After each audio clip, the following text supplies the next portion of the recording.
स्वतंत्रता दिवस हर कहीं भारत में बड़े उत्साह के साथ मनाया जाता है। शहीदों को स्मरण किया जाता है और तब स्वतंत्रता के अर्थ को हम समझने का प्रयास करते हैं। और तब शासन के द्वारा ये भी बताया जाता है कि कौन कौन सी उपलब्धियां पिछले वर्ष में हुई हैं। पर वास्तव में हमें यह देखना है कि जब तक हर एक व्यक्ति स्वतंत्र नहीं है, तब तक क्या हमें स्वतंत्रता प्राप्ति का कुछ लाभ है, या हमें यह कहना है कि हम एक स्वतंत्र देश में रह रहे हैं। क्या हमको स्वतंत्रता वास्तव में है? अभिव्यक्ति की स्वतंत्रता, लेखन की स्वतंत्रता, जो कुछ हमारा विश्वास है उसको व्यक्त करने की स्वतंत्रता, ये सारी बातें क्या हमारे जीवन में है? हमारी शारीरिक, आत्मिक, मानसिक ये स्वतंत्रता का अनुभव इन सब आयामों में होता है कि नहीं? तो स्वतंत्रता क्या है वास्तव में, और कैसे हम अपने जीवन में स्वतंत्रता प्राप्त कर सकते हैं?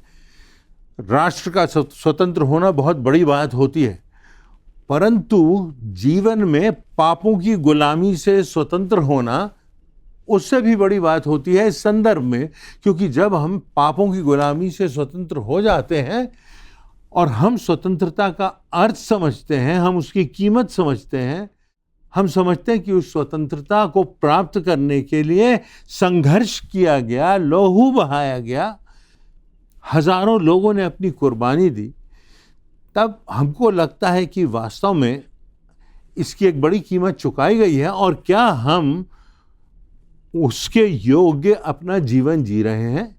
हमारे पास संविधान है। जब हम एक स्वतंत्र देश में रह रहे हैं तो हमारी मानसिकता में इस बात का एहसास होना चाहिए कि हमें कहने की और लिखने की, अपनी बातों को दूसरों तक पहुंचाने की, जो हमें सही लगता है उस धर्म को मानने की क्या स्वतंत्रता है? आराधना करने की, अपने हृदय में जो भक्ति भाव है उसको अभिव्यक्त करने की स्वतंत्रता है। तो आज यदि आप देखें तो आप प्रश्न करें स्वयं से कि क्या आप स्वतंत्र हैं? एक वृहद चित्र के रूप में प्रभु यीशु मसीह स्वतंत्रता का अर्थ समझाते हैं।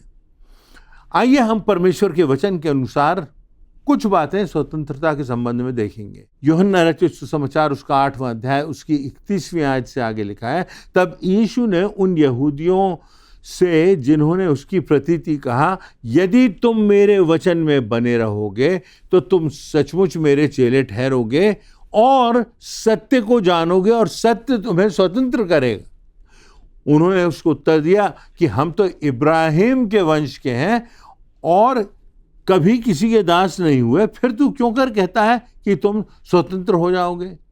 यीशु ने उनको उत्तर दिया, मैं तुमसे सच सच कहता हूं कि जो कोई पाप करता है वह पाप का गुलाम है, वह पाप का दास है।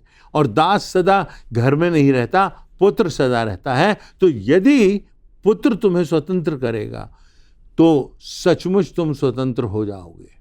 हम स्वतंत्रता को मनाते हैं, जश्न मनाते हैं, चाहे स्कूल्स हो, चाहे कॉलेजेस हो, चाहे इंस्टीट्यूशंस हो। 79 ईयर्स पहले हमको स्वतंत्रता प्राप्त हुई थी और इसकी भारी कीमत चुकाई गई। इसके लिए लाखों लोग मारे गए, बेघर बार हुए, मासूम बच्चों तक को गोलियों का शिकार होना पड़ा। जो सेना में जो जवान थे वो कुर्बान हो गए। उनके परिवार की क्या स्थिति होगी कभी हम कल्पना कर सकते हैं? और एक बड़े संघर्ष के बाद हमको स्वतंत्रता प्राप्त हुई।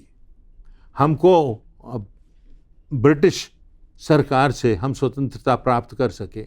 हम स्वतंत्रता के लिए स्मरण करते हैं महात्मा गांधी को, पंडित जवाहरलाल नेहरू को। हम संविधान के लिए धन्यवाद देते हैं डॉक्टर अंबेडकर को, जिन्होंने इस स्वतंत्रता को इम्प्लीमेंट करने के लिए, इस स्वतंत्रता की सुरक्षा करने के लिए, इस स्वतंत्रता में नागरिकों के अधिकार और कर्तव्य बताने के लिए बहुत भारी रिसर्च की और वो संविधान हमको दिया। तो गुलामी की बेड़ियों से छूटने के लिए यहाँ तक कि उदाहरण हमको मिलता है कि किस प्रकार जलियांवाला बाग की घटना हुई और किस प्रकार चारों तरफ से वहाँ पर लोगों को गोली मार दी गई। जनरल डायर उसके लिए जिम्मेदार थे। कितने देशों ने स्वतंत्रता के प्राप्त करने के लिए लाखों लाखों लोगों की कुर्बानियां दी हैं। यदि हम ये ना समझें कि आज हम स्वतंत्र हैं तो उसके पीछे लोगों की कुर्बानी है, उसके पीछे एक भारी मानो युद्ध किया गया हो, भारी कीमत चुकाई गई। जब तक हम इसका एहसास नहीं करते, शहीदों को स्मरण नहीं करते, तब तक हम स्वतंत्रता का जश्न धन्यवाद और आदर के साथ नहीं मना सकते। आज ईश्वर चाहता है कि हर व्यक्ति स्वतंत्र हो, क्योंकि परमेश्वर ने, जिसने हमारी रचना की, जिसने हमको जिंदगी दी, हमको स्वतंत्र इच्छा दी। हमको बंधक या गुलाम रहने के लिए नहीं, उसने इस संसार में हमको भेजा। हर कोई स्वतंत्रता चाहता है। स्वतंत्रता और सत्य दो प्राथमिक पहलू हैं मानव जीवन में, राष्ट्र के जीवन में। आज देखिए तो लोग सत्य की खोज कर रहे हैं, शालाओं में, प्रयोगशालाओं में सत्य की खोज कर रहे हैं। आज हम देखेंगे कि परमेश्वर के वचन से स्वतंत्रता की क्या समीक्षा की गई है और प्रभु यीशु मसीह स्वतंत्रता के संबंध में क्या कहते हैं। प्रभु यीशु मसीह कहते हैं, तुम मुझ में बने रहो और मैं तुम में। तो पहली बात जो हमें समझना है वो ये कि हम सब ने पाप किया है और पाप की जो मजदूरी है, परमेश्वर का वचन बताता है कि वो मृत्यु है। हम सब ने पाप किया है और जब पाप हम करते हैं तो परमेश्वर की व्यवस्था का विरोध करते हैं। जिसने हमको बनाया है, जिसने हमको जिंदगी दी है, जिसने हमको बचाया है, जिसने अपना वचन दिया है, जिसकी सीमाओं में, जिसके अनुसार हमको चलना है, अपनी जिंदगी को, अपने परिवार को, अपने संबंधों को बनाना है, तो हमारे लिए आवश्यक यह है कि हमें पापों की गुलामी से स्वतंत्रता मिले। क्योंकि दुनिया के हर किसी व्यक्ति ने पाप किया है। हम लगभग अपने मन, वचन, कर्म से कुछ गलत करते हैं, पाप करते हैं, परमेश्वर की व्यवस्था के अनुसार नहीं चल पाते और इस पाप की बंधुआई से हम स्वयं को मुक्त नहीं कर सकते। हम तो स्वयं पापी हैं और कोई पापी व्यक्ति हमको पाप की गुलामी से मुक्त नहीं कर सकता। इसीलिए परमेश्वर ने हमसे इतना प्रेम किया और स्वतंत्र इच्छा दी। और जब हम भटक गए, हमने पाप किया, हमने झूठ बोला, हमने गलत काम किया, हमने हत्याएं की, लोगों ने, सारे संसार में ये कोलाहल मच गया। और आज भी कितने देशों में युद्ध हो रहे हैं, आज भी कितने देशों में मासूम लोगों की जान जा रही है, स्वतंत्रता नहीं है।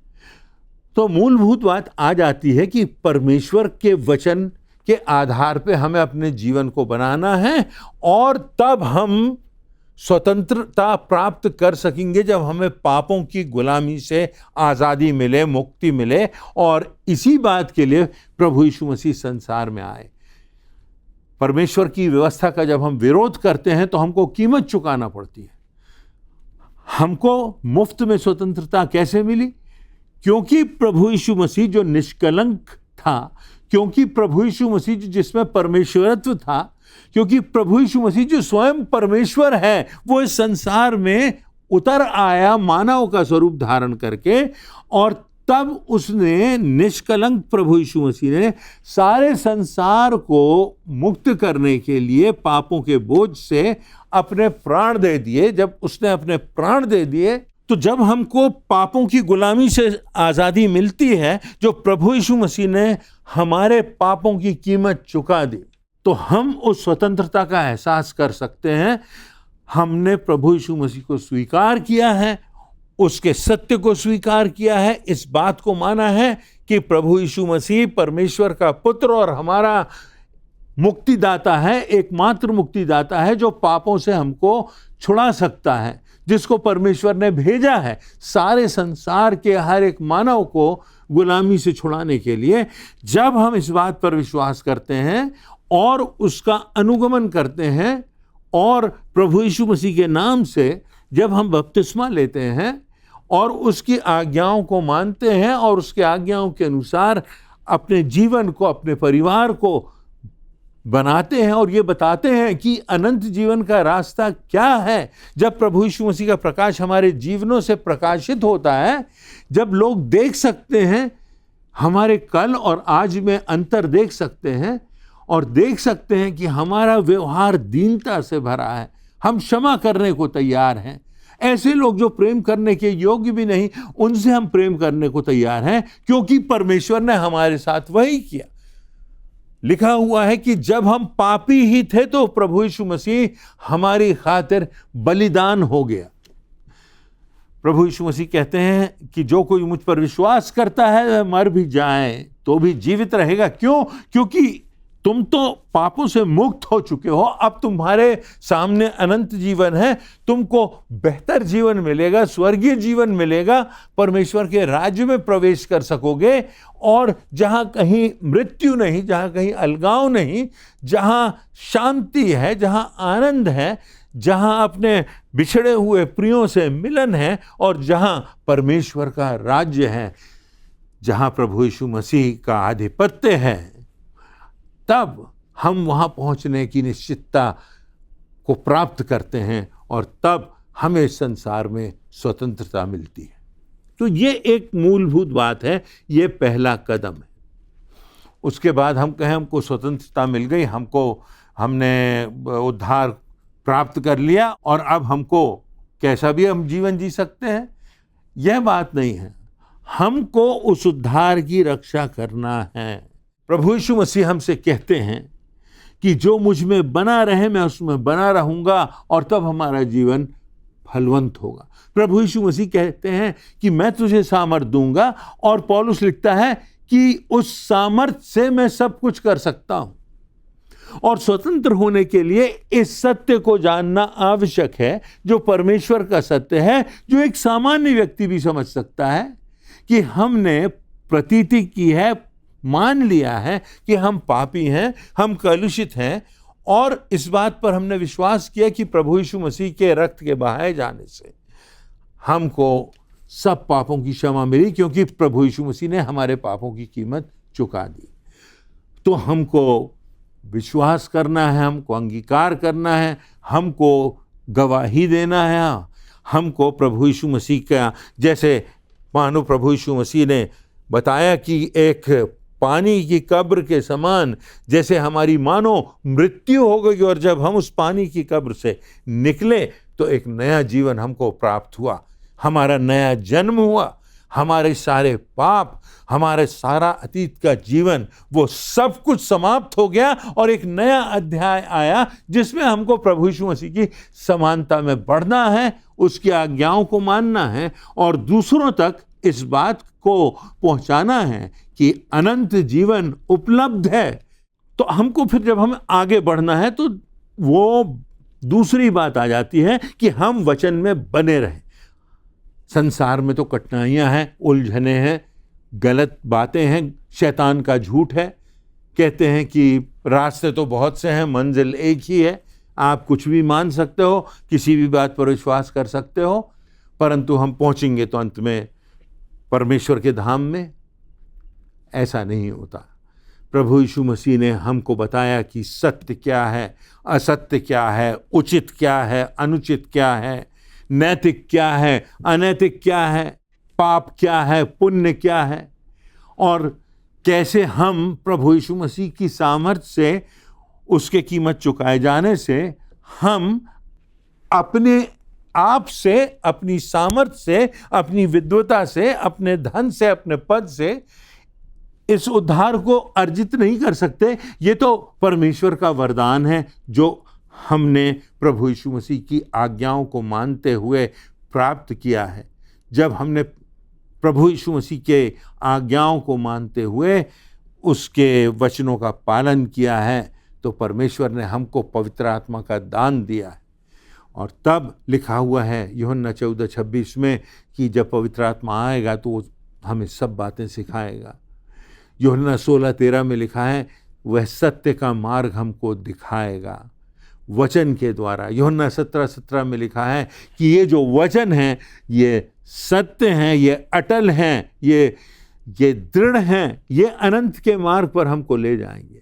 तो जब हम प्रभु यीशु मसीह का अनुगमन करेंगे, पवित्र आत्मा हमारी अगुवाई करेगा, परमेश्वर की सामर्थ हमको बलवंत बनाएगी और तब हम सच्चे आनंद का, सच्ची स्वतंत्रता का अनुभव कर सकेंगे। कब? जब हम शैतान के, अंधकार की शक्तियों के बंधनों से मुक्त हो जाएंगे, जब हम पाप के बोझ से स्वतंत्र हो जाएंगे, जब हमारे हृदय में मृत्यु का भय नहीं रहेगा, जब हमें इस बात की निश्चितता होगी कि हमारे कारण नहीं परंतु प्रभु यीशु मसीह की धार्मिकता के कारण हमको स्वर्ग का जीवन प्राप्त होगा। तो इन बातों पर हमें ध्यान रखना है, हमें विश्वास करना है, पश्चाताप करना है, अंगीकार करना है, प्रभु यीशु मसीह में बने रहना है, उसके जीवन और उसकी मृत्यु और उसके पुनरुत्थान के मुताबिक उसका बपतिस्मा लेना है और हम सत्य में बने रहें, सत्य के प्रकाश में चलते रहें और जीवन के अंतिम समय तक हम प्रयासरत रहें कि हम प्रभु यीशु मसीह में परिपक्व होते जाएं और हमारे जीवनों से दूसरे जीवन आशीषित हों। तब हमारी प्रार्थनाएं सुनी जाएंगी, तब चारों तरफ क्रांति आएगी, तब हमको उजियाला दिखाई देगा कि सत्य क्या है और असत्य क्या है। तब हम सारी पुरानी परंपराओं से मुक्त होंगे और परमेश्वर के मार्ग पर चलेंगे। तुम सत्य को जानोगे और सत्य तुम्हें स्वतंत्र करेगा। मेरी प्रार्थना है और मेरी आशा है, जब हम स्वतंत्रता को, जब हम फ्रीडम को सेलिब्रेट करते हैं और परमेश्वर का धन्यवाद करते हैं और इस बात का एहसास करते हैं कि हमें इस जीवन में स्वतंत्रता प्राप्त हुई है और इस जीवन के पार हम अनंत जीवन में प्रवेश करेंगे और तब हम परमेश्वर के धाम में पहुंचकर सर्वदा वास करेंगे।